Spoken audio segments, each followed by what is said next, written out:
주님을 만나면이라는 제목으로 오늘 말씀 나누기 원합니다. 여러분들 예수님께서 여러분들 눈앞에 지금 나타나시면 예수님하고 무엇을 하기 원하십니까?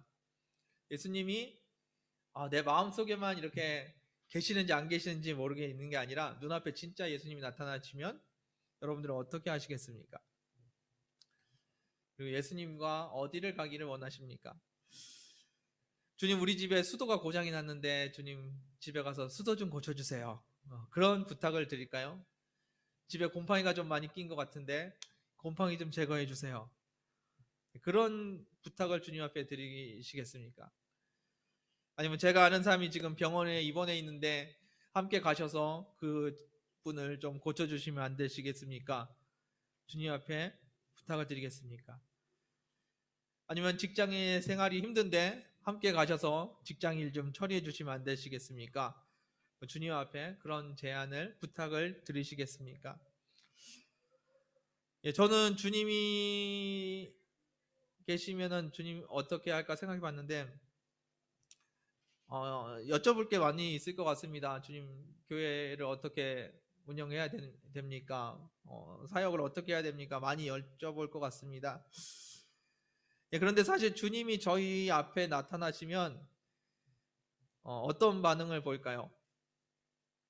제 생각에는 아마 첫 번째 반응, 공통된 반응은 아마 주님 앞에 엎드리는 것이 아닐까 생각합니다. 창조주의 영광 앞에서 우리가 어떠한 모습을 보일까요? 엎드려서 주님 앞에 있는 것 외에 다른 반응이 있을까 생각해 봅니다. 오늘 본문에서는 베드로와 다른 제자들이 예수님을 만나는 장면이 나옵니다.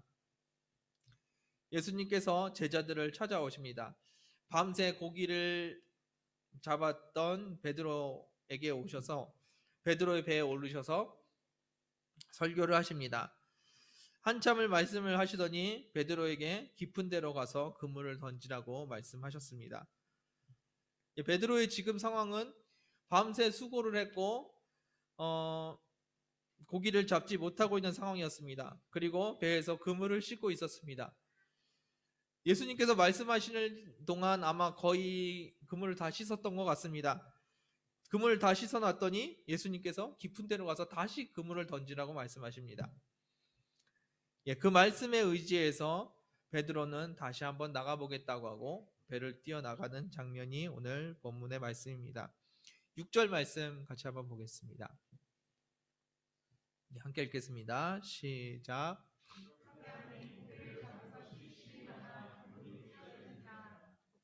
아멘. 수많은 사람들이 예수님을 알고 있습니다. 교회 다니는 사람이든지 안 다니는 사람이든지 예수님에 대해서 한 번쯤은 다 들어봤습니다. 특별히 교회를 다니는 사람이라면 예수님을 모르지는 않을 겁니다. 수많은 설교를 들었고 수많은 이야기를 들었습니다. 그런데 지금 이 시대에 많은 그리스도인들이 그리스도인으로서의 삶을 살아가지 못하고 있는 것 같습니다. 우리가 그리스도인으로서 넘치는 기쁨도 없고 끊임없는 감사도 없습니다. 그리스도인으로 살아가고 있지만 사랑도 없고 희생도 없습니다. 왜 그럴까요? 왜 능력이 없고 은혜도 없고 그저 교회를 다닌다는 교인이라는 이름만 남아 있을까요? 교회를 다니고 설교를 들어도 우리가 주님을 잘 모른다는 사실입니다. 주님을 알았다면 우리는 그렇게 살지 않았을 겁니다. 그렇게 감격 없이 살지는 않았을 겁니다. 다시 말해서 우리는 진짜 주님을 아직 잘 모른다는 이야기입니다. 베드로는 계속 예수님과 함께 있었습니다. 예수님의 말씀을 듣고 예수님이 어떤 분인지 많은 소문들을 들었을 겁니다. 예수님께서 베드로의 배에 오르셔서 말씀을 몇 분 정도 하셨을까요? 적어도 5분, 10분 얘기하지는 않으셨을 겁니다. 아마 그 그물을 다 씻도록 말씀을 하셨을 것 같습니다. 예수님의 임재 가운데 있었습니다. 예수님이 그 배에 있었고 베드로는 그분의 이야기를 계속 듣고 있었습니다. 그런데 베드로는 예수님 앞에 무릎을 꿇지 않았습니다. 예수님을 주님이라고 고백하지도 않았습니다. 그냥 자기 배를 빌려 쓰는 지나가는 선지자 정도, 선생 정도로 인식하고 있었을 것 같습니다. 그런데 언제 베드로가 주님을 알게 되었습니까? 언제 주님 앞에 무릎을 꿇게 되었습니까? 오늘 본문에서 나오는 것처럼 그렇게 하니, 주님께서 말씀하셨을 때, 주님 앞에 순종했을 때 주님을 알게 되었다는 겁니다. 주님께서 우리에게 많은 말씀을 하십니다. 성경 말씀을 통해서, 우리의 마음을 통해서 많은 이야기들을 하십니다. 그런데 주님의 말씀에 순종하는 것이 굉장히 힘듭니다. 왜냐하면 말이 안 되는 것을 시키시기 때문입니다. 우리가 이해할 수 있는 것들을 시키셔야 되는데 우리가 이해할 수 없는 이야기들을 많이 하십니다. 사람들이 왜 밤에 잠 안 자고 고기를 잡으러 나가는지 아십니까?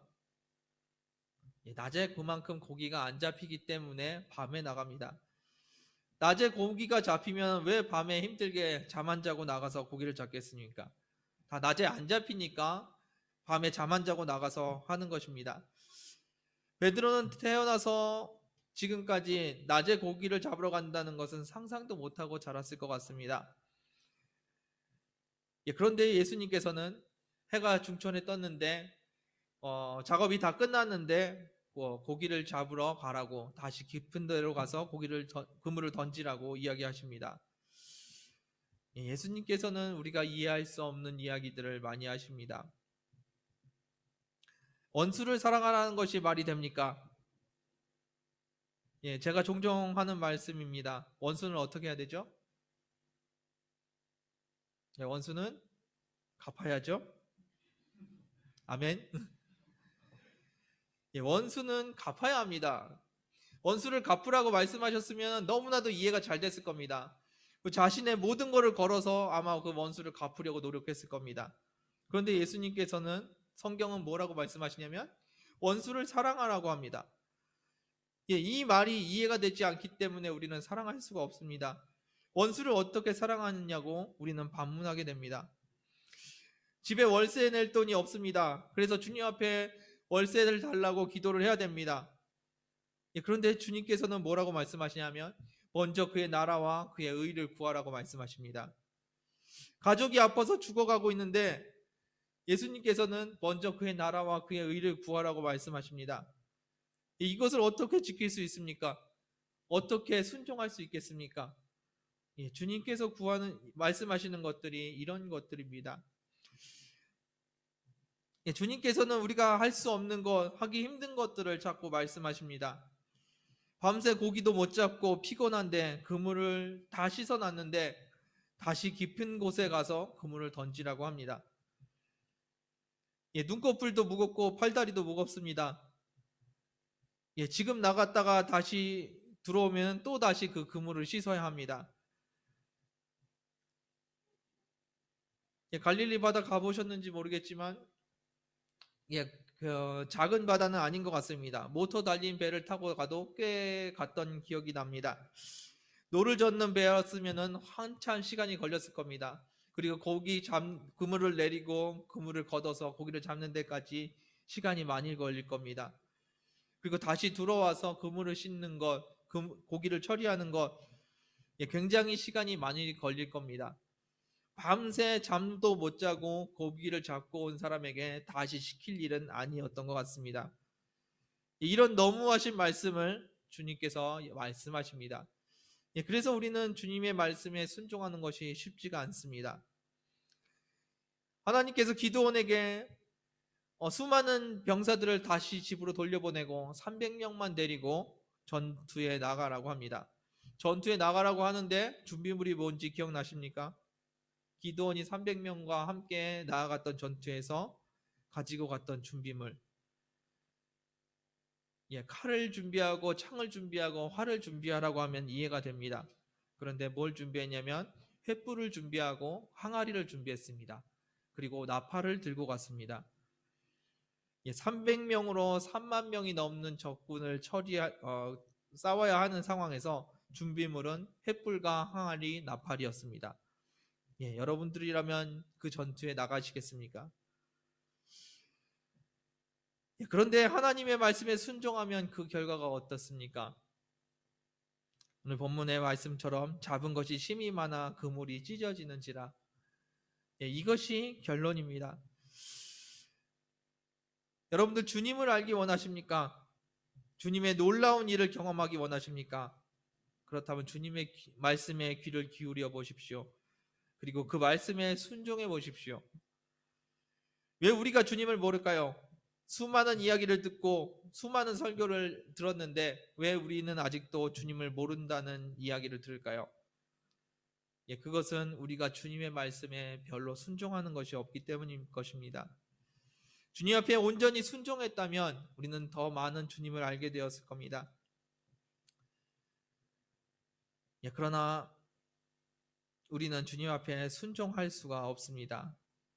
좀 전에 말씀드린 기도원의 이야기처럼 300명을 데리고 횃불과 항아리, 나팔을 들고 전쟁터에 나갔습니다. 상대편에는 3만 명이 넘는 군사들이 있었고 우리 편에는 300명밖에 없었습니다. 300명이 기습 공격을 했습니다. 그 다음 장면이 어떻게 연상이 되십니까? 3만 명이 반격을 하면 어떻게 될까요? 300명이 기습 공격을 해서 어느 정도 성과를 냈습니다. 나머지 그 3만 명들이 일어나서 반격을 하면 어떻게 되었을까요? 우리는 그 그림이 뻔하게 보입니다. 너무나도 자명해서 굳이 설명하지 않아도 누가 이길 건지 뻔히 다 아는 이야기입니다. 그래서 우리는 300명을 데리고 전쟁터로 나갈 수 없는 것입니다. 결과가 보이기 때문에 우리는 하나님의 말씀에 순종할 수 없다는 겁니다. 예수님 말씀하십니다. 오른편 뺨을 맞으면 왼뺨을 돌려대라고 말씀하십니다. 이것도 마찬가지입니다. 결과가 뻔히 보입니다. 왼뺨을 돌려대면 그 사람이 왼뺨을 안 때릴까요? 아마 때릴 겁니다. 더 만만하게 보고 더 많이 때릴지도 모르겠습니다. 왼뺨을 맞으면 안 아플까요? 오른뺨은 아팠는데 왼뺨은 안 아플까요? 여전히 아플 겁니다. 그런데 예수님께서는 그렇게 시키십니다. 그런데 차이가 있습니다. 그 말씀을 누가 시켰냐는 겁니다. 그 말씀을 예수님께서 말씀하셨다는 겁니다. 그리고 순종하면은 우리가 예수님의 말씀에 순종하면은 어떤 일이 일어납니까? 그때부터 하나님께서 일하기 시작하십니다. 그리고 그 놀라운 역사를 보게 되고 그때 우리는 주님을 알게 됩니다. 하나님께서 일하시는구나. 하나님이 이런 분이구나. 우리는 그때 하나님을 알게 됩니다. 우리가 머리로 생각했을 때 하나님을 알아가는 것이 아니라 말도 안 되는 그 이야기에 순종했을 때 하나님이 일하시는 것을 보고 우리는 주님을 알아가게 됩니다. 주님이 여러분들 안에 계십니다. 주님께서 여러분들과 함께 하고 계십니다. 그리고 주님께서 여러분들의 주인이십니다. 그 사실은 변함이 없고 예수님이 눈에 보이든지 보이지 않든지 우리와 함께 하고 계시다는 사실은 영원히 변하지 않는 사실입니다. 그 주님의 음성에 귀 기울이는 저와 여러분들 되기를 원합니다. 주님의 말씀에 순종을 한번 해보십시오. 분명히 예수님의 말씀은, 주님의 말씀은 우리가 이해할 수 없는 부분이 많이 있습니다. 심지어는 순종하기도 너무 버거운 부분이 너무 많이 있습니다. 그런데 그 말씀에 순종하며 나아갈 때 우리는 주님을 알게 될 것입니다. 주님이 어떤 분이신지, 주님이 무엇을 하실 수 있는지, 주님이 우리를 얼마나 사랑하시는지 우리는 한 걸음 한 걸음 주님을 알아가게 될 것입니다. 8절 말씀 같이 한번 보겠습니다. 8절 읽겠습니다. 시작.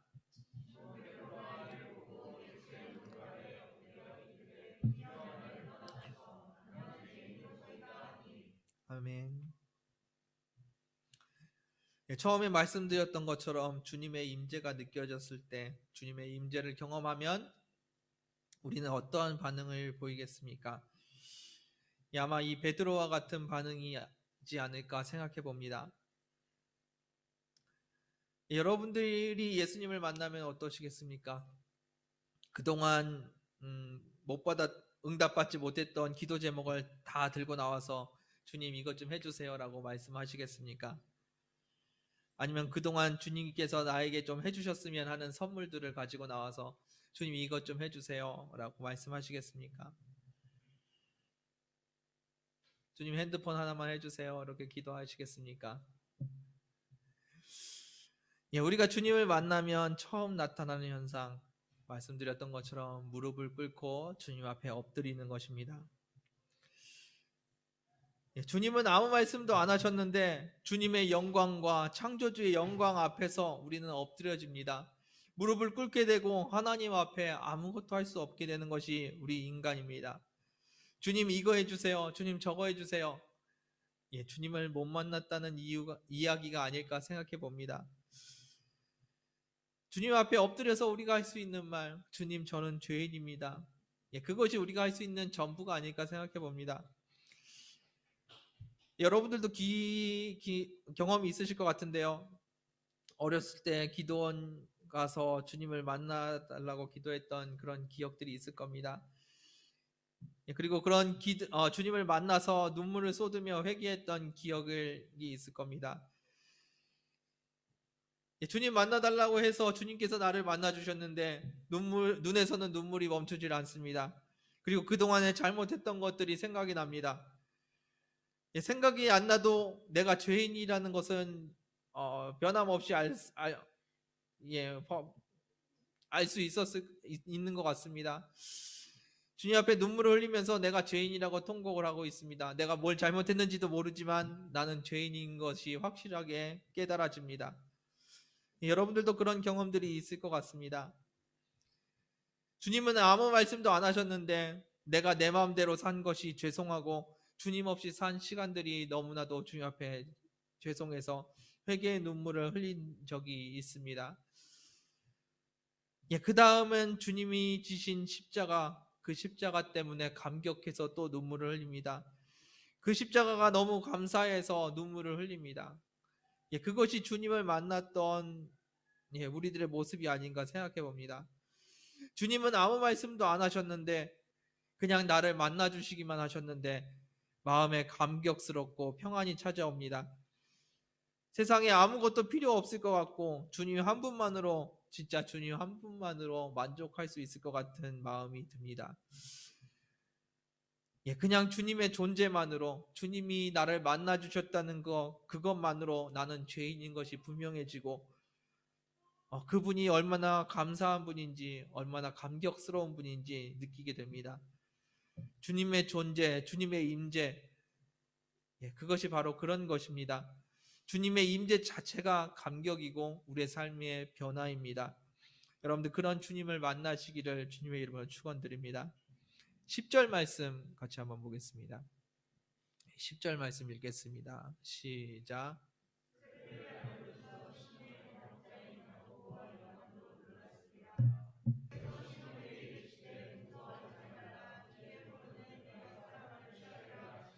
아멘. 구약 시대의 하나님의 임재는 두려움이었습니다. 너무나 거룩하신 완벽하신 그분 앞에서 죄인의 모습으로 서게 된다면 그것은 두려움 자체였습니다.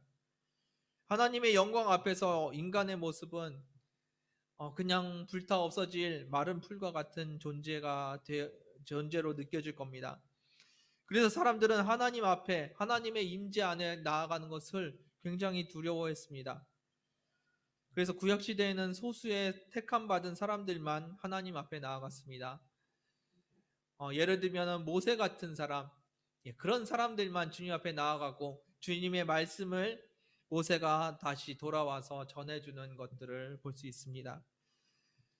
아니면 1년에 한 번 속죄일에 대제사장만 하나님의 지성소 안에 들어가서 회개의 기도를 하고 나옵니다.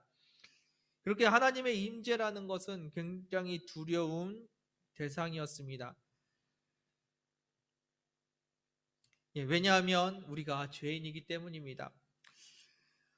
그런데 말씀에 순종한 베드로는 하나님의 영광을 경험했습니다. 그리고 예수님 앞에서 무릎을 꿇고 주님 앞에 말씀을 드립니다. 주님 저를 떠나 주십시오라고 이야기를 합니다. 그러나 이제 예수님의 임재는 두려움이 아닙니다. 두려움이 큰 만큼 그만큼 감격이 더 커져야 되는 것입니다. 주님 앞에 감사하고 그 은혜를 누려야 합니다. 내가 죄인인 것이 더 크게 느껴질수록 우리는 더 많은 용서를 받은 것이고 우리가 더 많은 은혜를 받은 것이기 때문에 우리를 대신해서 죽으신 예수 그리스도 앞에서 우리는 더 많은 감격을 누려야 할 것입니다. 주님께서는 아무 말씀도 안 하셨는데 스스로 죄인임을 깨달은 베드로는 예수님 앞에 엎드렸습니다. 그리고 예수님 앞에 두려움을 느끼고 있었습니다.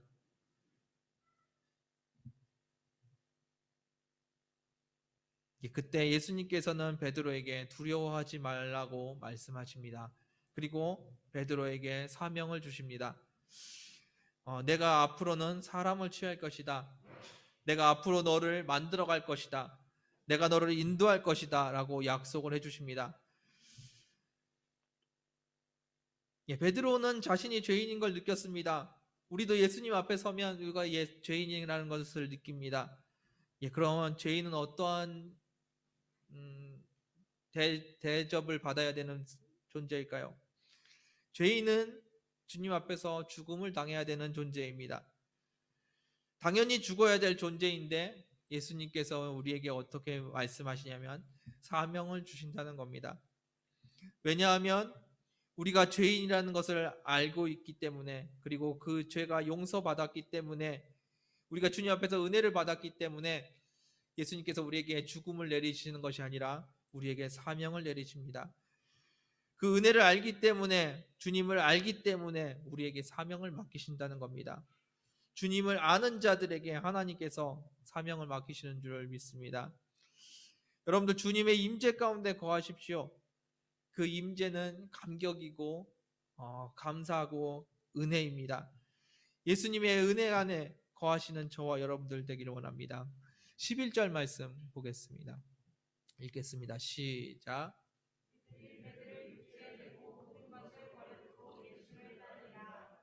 아멘. 베드로는 밤새 고기를 잡았지만 그물을 던졌지만 고기를 잡지 못했습니다. 한 마리도 잡지 못하고 빈 그물로 육지로 돌아왔습니다. 베드로에게 필요한 것이 무엇이었을까요? 물고기였습니다. 그 필요를 아시고 예수님께서는 베드로에게 깊은 데로 가서 그물을 던지라고 하셨고 베드로에게 많은 고기를 잡게 해주셨습니다. 놀라운 일이 일어났습니다. 그토록 원하던 고기, 밤새도록 노력했던 그 고기를 잡게 해주셨습니다. 그런데 베드로는 어떻게 했습니까? 그 고기를 버려두고 떠납니다. 심지어 배도 버려두고 떠납니다. 베드로가 고기와 배를 버려두고 떠난 이유는 무엇입니까? 예수님을 따르기 위해서 그는 모든 것을 버려두고 예수님을 따랐습니다. 성경은 베드로가 모든 것을 버려두고 예수님을 따랐다고 표현하고 있습니다. 베드로의 인생의 목표는 무엇이었을까요? 아마 물고기를 많이 잡는 것이 그의 삶의 목표였을 겁니다. 그의 인생의 최고의 목표, 최고의 희망, 물고기를 많이 잡는 것이지 않았을까 생각해 봅니다. 좀 한 발 더 나간다면 물고기를 많이 잡아서 부자가 되는 것, 그 정도가 베드로의 인생의 목표가 아니었나 생각해 봅니다. 자기가 원하던 그 일이 이루어졌습니다. 자기가 기도하던 것, 자기가 바라던 것, 자기가 소망하던 것이 이루어졌습니다. 그런데 예수님의 임재를 경험한 베드로는 예수님을 주님이라고 부르면서 모든 것의 의미가 사라져 버렸습니다. 그 예수님 앞에서 지금 모든 것을 내려놓고 예수님을 따라가는 모습을 볼 수 있습니다. 그 예수님께서 지금 우리와 함께 하십니다. 우리 안에 그 예수님이 계시다는 겁니다. 그것이 진짜로 느껴진다면 지금 우리가 기도하던 것이 얼마나 허무하게 느껴질지 모르겠습니다. 지금 내가 어떻게 해야 할지, 어떤 선택을 해야 될지, 이 문제를 어떻게 해야 될지 여러분들 고민이 많으시고 기도가 많으실지도 모르겠습니다.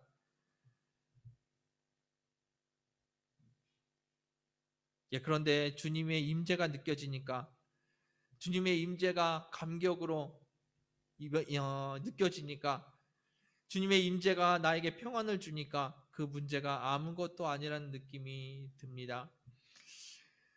그래서 베드로는 모든 것을 내려놓고 그냥 주님을 따를 수 있었습니다.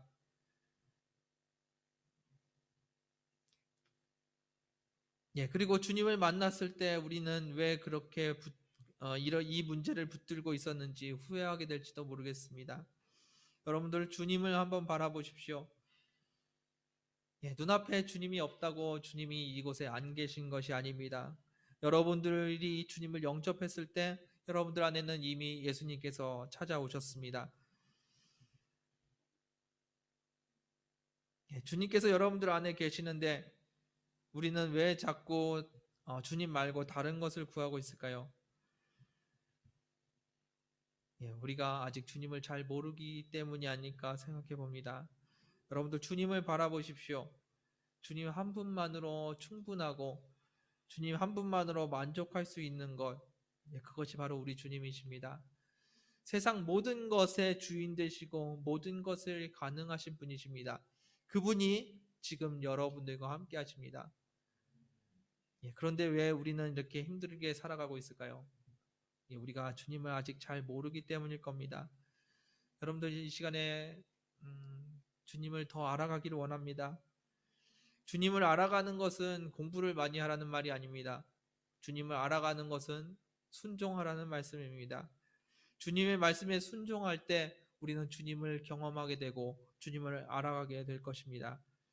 그때 주님만으로 충분한 삶이 어떤 것인지 느끼는 저와 여러분들 되기를 원합니다. 말씀을 마무리하겠습니다. 주님을 만나면, 주님의 임재가 느껴지면 우리는 주님 한 분만으로 모든 것이 충분하다는 것을 알게 될 겁니다. 주님이 내 생명의 주인이시고 온 세상의 창조주라는 것, 그것을 우리는 알게 될 겁니다.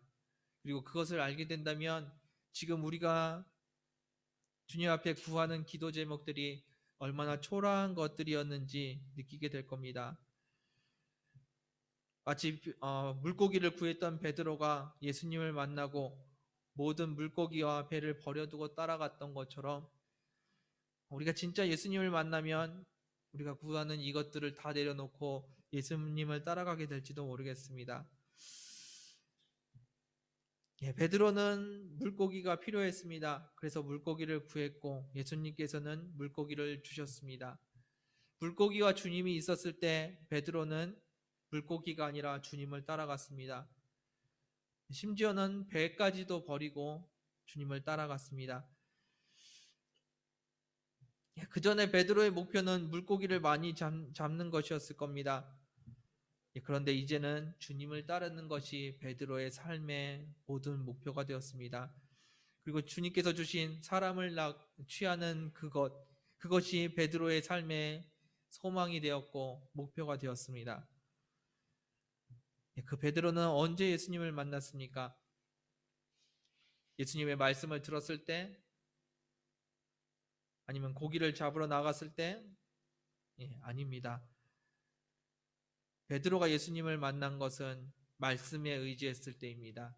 말씀에 의지해서 순종했을 때 그때 예수님을 알게 되었고 예수님을 만나게 되었습니다.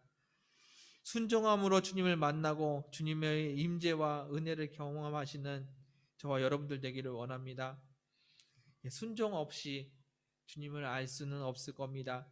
머리로 알아가는 예수님, 그 예수님은 우리가 아직도 예수님을 모른다는 이야기입니다. 순종하시면서 주님을 알아가길 원합니다. 그리고 예수님을 만나게 되면 우리의 삶의 모든 것이 다 허무한 것이 되고 주님 한 분만으로 만족하는 저와 여러분들 될 줄 믿습니다. 주님을 만나고 주님 한 분만으로 만족하는 저와 여러분들 되기를 주님의 이름으로 축원드립니다. 함께 기도하겠습니다.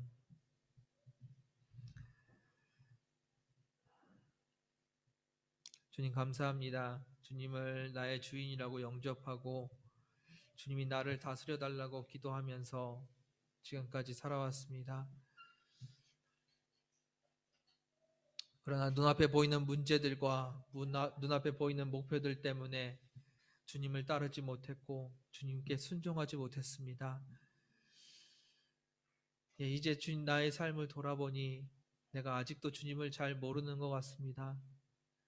주님, 우리가 삶에서 주님을 더 알게 하여 주시고 주님이 어떤 분인지 경험하게 하여 주옵소서.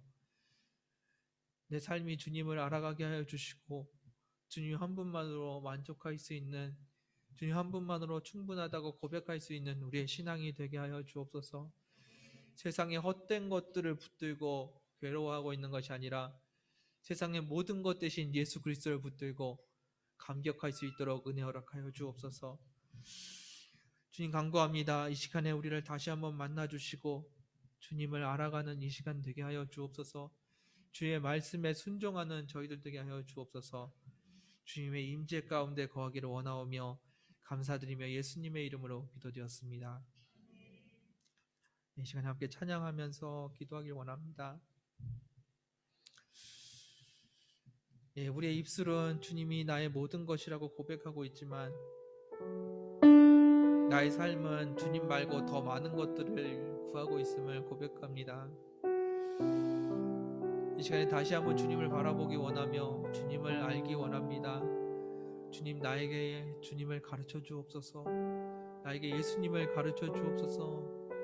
우리 이 시간에 찬양하면서 그런 마음으로 같이 찬양했으면 좋겠습니다.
주님 앞에 찬양합니다.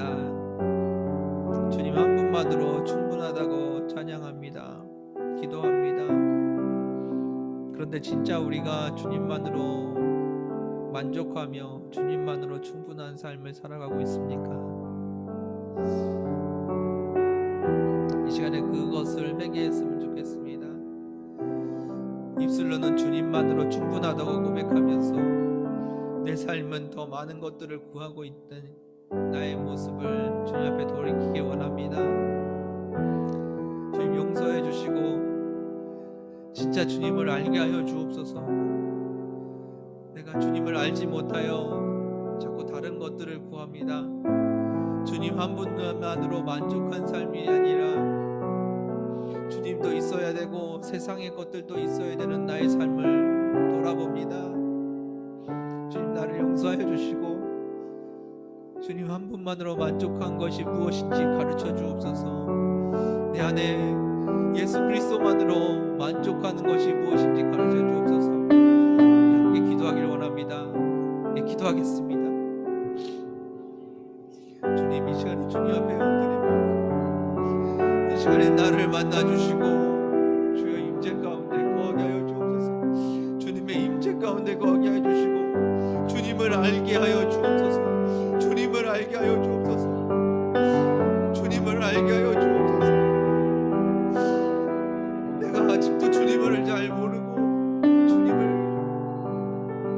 주님이 어떤 분인지 모르고 주님을 따라가고 있습니다. 주님이 어디로 가시는지 알지 못하며 주님이 어떤 분인지 알지 못하며 내가 따라가고 있습니다.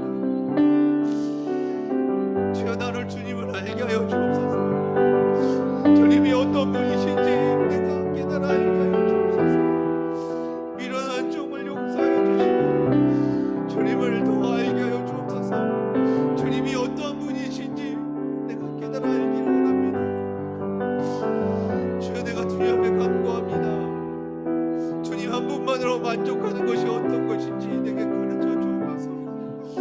주님 한 분만으로 충분하다는 것이 무엇인지 나에게 가르쳐 주옵소서. 주여, 나에게 가르쳐 주옵소서. 주님이 말씀하지 않으시면 내가 어찌 알겠습니까? 주님께서 가르쳐 주지 않으시면 내가 어찌 알겠습니까? 주여, 내가 주님을 구합니다. 주님께서 내 삶과 더욱 임재하시기를 원하며 내가 주님만으로 충분한 삶을 살기 원합니다. 주님 한 분만으로 만족하며 주님 한 분만으로 그것이 모든 것이 될 수 있는 삶이 되게 하옵소서. 내가 주님을 구합니다. 주여, 나에게 임재하여 주옵소서. 주여, 임재하여 주옵소서. 주님 임재하여 주옵소서. 아버지께서 인도하여 주옵소서. 아버지께서 인도하여 주옵소서. 내가 주님을 알지 못합니다. 내가 주님을 알지 못합니다. 내 사랑하는 주님을 알게 하여 주옵소서. 내 사랑하는 주님을 알게 하여 주옵소서. 주님을 더 알게 하여 주시고 더 알게 하여 주옵소서. 오늘 주님을 더 사랑하게 하여 주시고 날마다 주님을 더 사랑하게 하여 주옵소서. 아버지, 내가 세상을 얼마나 사랑하는지 잘 아시는 주님, 주님이 더 귀한 분이심을 깨닫게 하여 주옵소서. 아버지, 주님을 더 알게 하여 주옵소서. 주님을 더 알아가게 하여 주옵소서. 나의 미련함을 용서하여 주시고 주님을 알게 하여 주옵소서. 아버지께서 임재하여 주옵소서. 아버지, 주님께서 임재하여 주옵소서. 아버지, 주님입니다. 감사합니다. 주님께서 임재하여 주옵소서.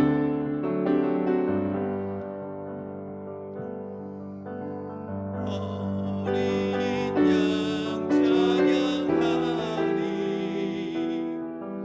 내 평생 그 하나로 충분해요. 어린 양 찬양하리. 내가 주의 임재 안에 어린 양 찬양하리. 어린 양 찬양하니 내 평생 그 하나로 충분해요. 어린 양 찬양하리. 내가 주의 임재 안에 어린 양 찬양하리. 어린 양 찬양하리. 내 평생 그 하나로 충분해요. 어린 양 찬양하리. 내가 주의 임재 안에 어린 양 찬양하리. 어린 양 찬양하리. 내 평생 그 하나로 충분해요.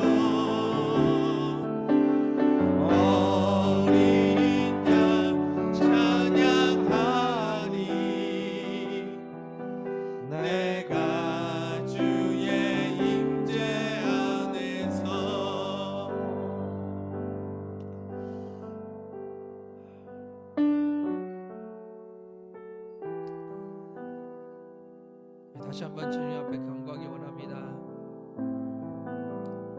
나에게 그것을 가르쳐 주옵소서. 주님 한 분만으로 만족한 삶을 가르쳐 주옵소서.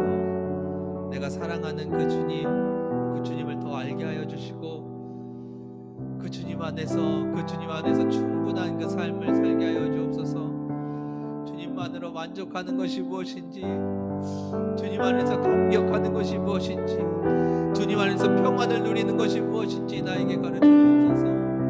내가 진짜 주님을 알기 원합니다. 귀로만 듣고 머리로 알아가는 주님이 아니라 내 마음으로, 내 삶으로 알아가는 주님을 만나게 하여 주옵소서. 주여 나에게 말씀하여 주옵소서. 이 시간에 함께 기도하는 시간 되길 원합니다. 주님을 더 알게 해달라고 기도하는 시간 되길 원합니다. 기도하겠습니다. 주여 이 시간에 임하여 주옵소서. 주님 이 시간에 임자여 주옵소서. 주님 이 시간에 임자여 주옵소서. 주여 이 시간에 임자여 주옵소서. 주님을 바라봅니다. 주님을 더 바라봅니다. 주님을 더 바라봅니다. 주님을 더 의지합니다. 주님을 더 의지합니다. 주님 임자여 주옵소서. 주님 임자여 주옵소서. 주님을 알게 하여 주옵소서. 주님을 알게 하여 주옵소서. 주님을 알게 하여 주옵소서. 주여 이 시간에 주님을 간구합니다. 주님을 구합니다. 내가 지금 무엇을 구하고 있습니까? 세상에서 가장 귀한 그분을 구하게 하여 주옵소서. 내 입술에 지금 예수 그리스도를 구합니다. 내 삶 가득 주님으로 채워주시고 내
다시 한번 주님 앞에 기도하기 원합니다. 주님을 구합니다. 주님을 구합니다. 나의 모든 기도 제목을 내려놓고 이 시간에 주님을 구합니다.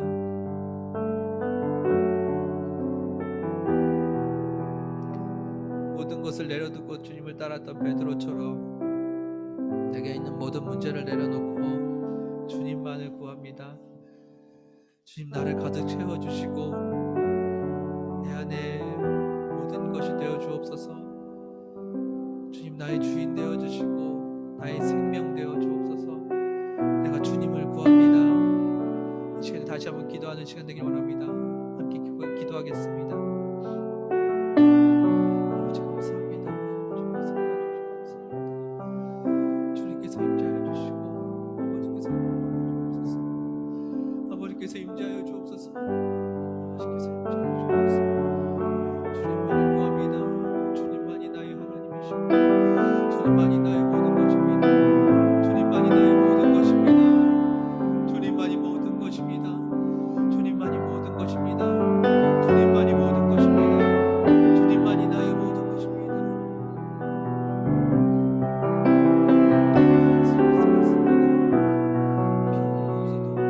나에게 예수 그리스도가 있습니다. 나에게 물질이 없어도 나에게 예수 그리스도가 있습니다. 내 안에 예수 그리스도로 채워주옵소서. 내 안에 예수 그리스도로 채워주옵소서. 나를 예수 그리스도로 채워주옵소서. 나를 예수 그리스도로 채워주옵소서.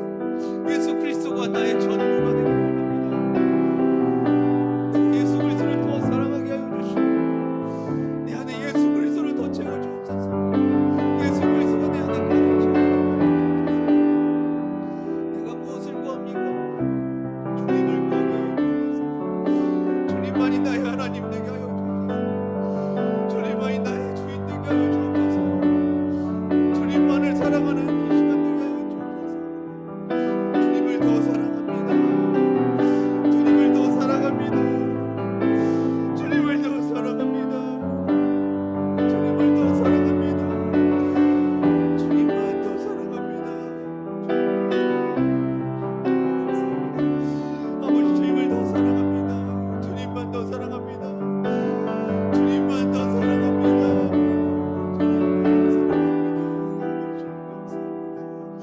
주님께서 임재하여 주옵소서. 주님께서 임재하여 주옵소서. 주님께서 임재하여 주옵소서. 주님만 더 임재하여 주옵소서.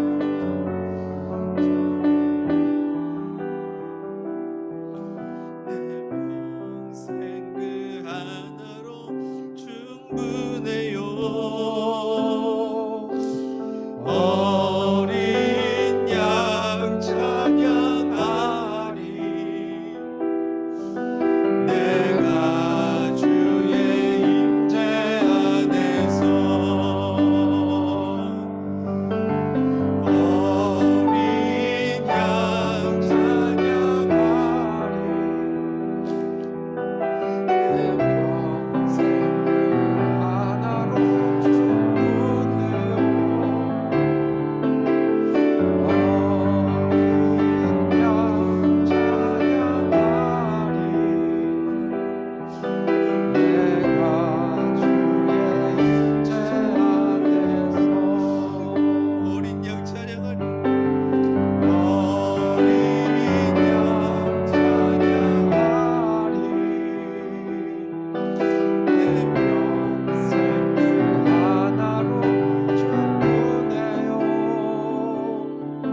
감사합니다.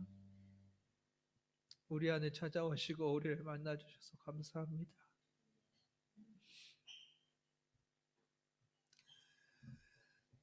그 주님 앞에 회개합니다. 제가 주님을 주인이라고 부르면서 주님 말고 더 많은 것들을 구하고 있었음을 용서해 주옵소서. 주님을 사랑한다고 고백하면서 세상을 더 많이 사랑했던 것들 용서하여 주옵소서. 주님이 나의 모든 것이라고 고백하면서 주님을 나의 일부분으로 만들어 놓은 것들 용서하여 주옵소서. 주님을 더 알게 하여 주옵소서. 우리가 주님을 아직 잘 모르는 것 같습니다. 주님이 왜 나의 전부인지, 왜 주님만으로 왜 나에게 충분한 것인지 내가 아직 주님을 잘 모르는 것 같습니다. 주님, 나에게 예수 그리스도를 가르쳐 주옵소서. 그 크고 놀라우신 사랑이 많으신 우리 예수 그리스도를 나에게 가르쳐 주옵소서. 왜 주님이 나의 전부가 되셔야 되는지, 왜 주님만으로 충분한지 우리에게 가르쳐 주옵소서. 날마다 주님을 바라보기 원합니다. 날마다 주님을 더 알아가기 원합니다. 매일매일 매순간 매순간 주님을 부르게 하여 주시고 주님과 동행하며 주님을 알아가는 저희들 되게 하여 주옵소서. 베드로가 주님을 따라갔던 것처럼 모든 것을 버려두고 가장 귀한 예수 그리스도를 따라갔던 것처럼 우리도 나의 모든 것을 버리고 주님을 따라갈 수 있는 믿음 허락하여 주옵소서. 주님을 만나게 하여 주시고 그 주님을 만나는 감격과 은혜와 기쁨 가운데 살아가게 하여 주옵소서. 우리의 미련함을 아시는 주님, 우리를 용서하여 주시고 날마다 주님으로 새롭게 만들어 주옵소서. 주님이 우리를 다스리심을 감사합니다. 주님이 나를 인도하심을 감사합니다. 날마다 우리의 주인 되심을 감사합니다. 우리가 예수 그리스도를 알 수 있도록 은혜 허락하여 주옵소서. 인도하시는 주님께 감사드리며 예수님의 이름으로 기도드렸습니다.